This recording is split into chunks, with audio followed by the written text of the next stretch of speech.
महत्वपूर्ण press conference के माध्यम से मैं बताना चाहता हूं कि बिहार में डबल इंजन की जो सरकार है नीतीश कुमार वाली, इसमें कोई ऐसा विभाग नहीं जो भ्रष्टाचार के आकंठ में न डूबा हो।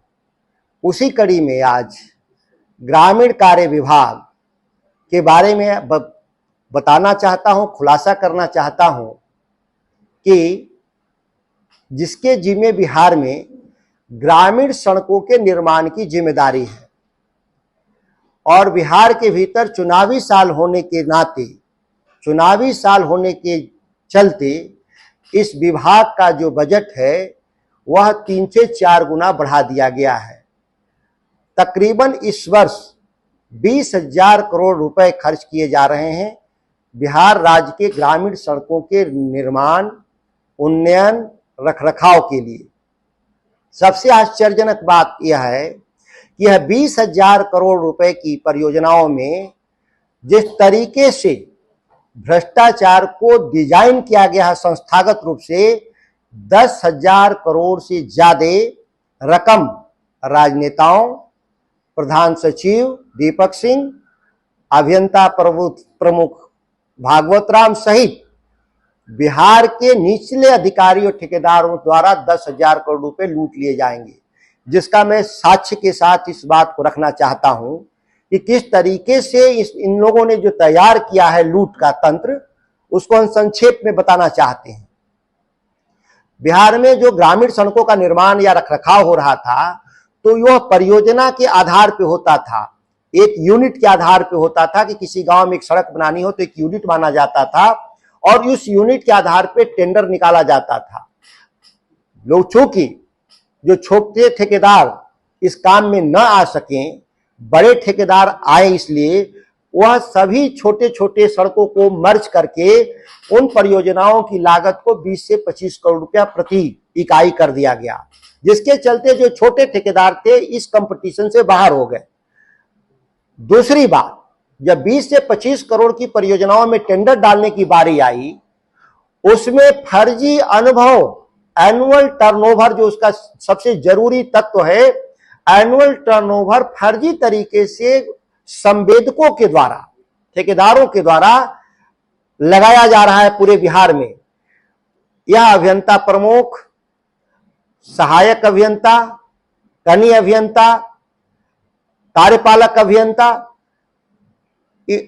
मुख्य अभियंता सहित ये तमाम लोग इस सिस्टम में जो लगे हुए लोग हैं, उन लोगों के पास एक सिंडिकेट बना दिया है कि जो लोग कट मनी पहले दे देंगे सरकार के अधिकारियों को, उनके कागज फर्जी तरीके से भी पास कर दिए जाएंगे और जो लोग पैसा नहीं देगा, सही कागज रहते हुए भी उनको टेंडर से बाहर कर दिया जाएगा। ये इसलिए मैं कह रहा हूं कि साक्ष्य है, केवल आरोप लगाने के लिए मैं आरोप नहीं लगा रहा हूं।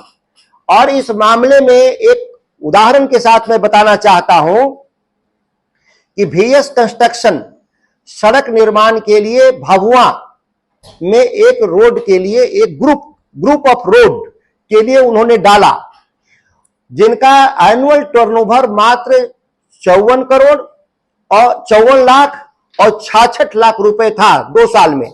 2021-22 में उनका 66 लाख और 54 लाख था, लेकिन उन्होंने टर्नओवर कितना दिखाया? 16 करोड़ और 55 करोड़। अब समझ में नहीं आया कि जिसकी क्षमता 54 लाख 66 लाख है, वह एक फर्जी सर्टिफिकेट के जरिए VS कंस्ट्रक्शन विभाग में कागज जमा करता है कि हम 55 करोड़ रुपए और हम 55 करोड़ रुपए सड़क निर्माण के लिए भभुआ में एक रोड के लिए एक ग्रुप ऑफ रोड के लिए उन्होंने डाला, जिनका एनुअल टर्नओवर मात्र 54 करोड़ और 54 लाख और 66 लाख रुपए था 2 साल में। 2021-22 में उनका 66 लाख और 54 लाख था, लेकिन उन्होंने टर्नओवर कितना दिखाया? 16 करोड़ और 55 करोड़। अब समझ में नहीं आया कि जिसकी क्षमता 54,66,00,000 है, वह एक फर्जी सर्टिफिकेट के जरिए बीएस कंस्ट्रक्शन विभाग में कागज जमा करता है कि हम 55 करोड़ रुपए और 16 करोड़ रुपए का हम काम किए हैं।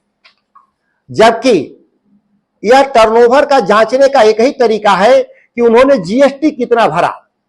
जीएसटी का जो पोर्टल है वह पब्लिक डैशबोर्ड है, जिसमें कोई भी जाके देख सकता है कि कौन कंपनी कितना जीएसटी भर रही है।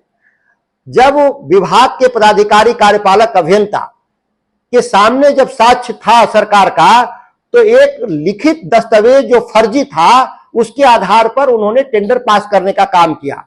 यह जब मेरे संज्ञान में जब आया, मैं एक उदाहरण दे रहा हूं, इस तरह के सैकड़ों उदाहरण है मेरे पास।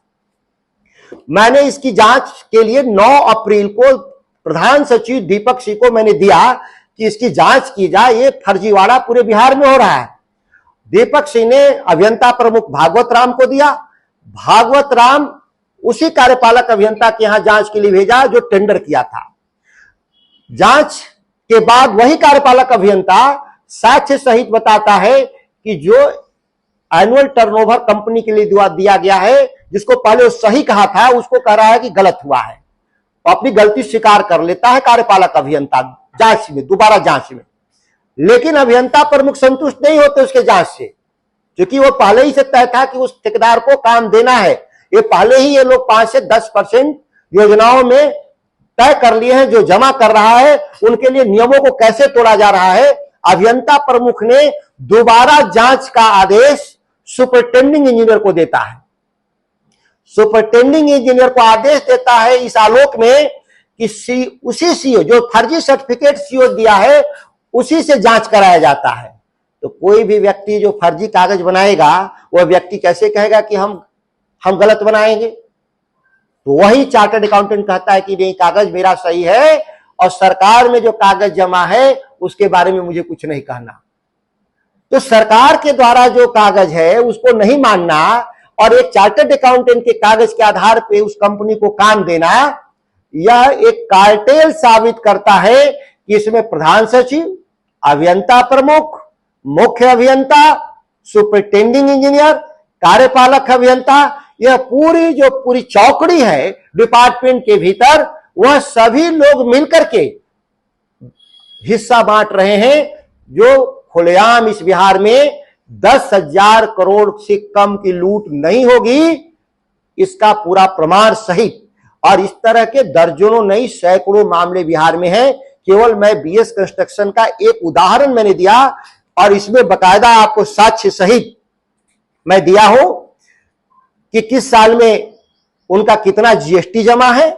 लेकिन चार्टर्ड अकाउंटेंट के द्वारा यह दिखाया गया कि नहीं, उनका टर्नओवर 100 गुना ज्यादा है, 10 गुना नहीं। 54 लाख को 55 करोड़, 66 लाख को 16 करोड़, 100 गुना फर्जी तरीके से बढ़ा दिया गया। और उसके बारे जो कंपनी है उसके बारे में सच्चाई है कि कोई अनुभव नहीं, और उसको काम देने के लिए किस तरीके से संकल्पित है लोग, यह साक्ष्य के तौर पे आप देखेंगे। इस मामले में माननीय मुख्यमंत्री को भी मैंने पत्र लिखा।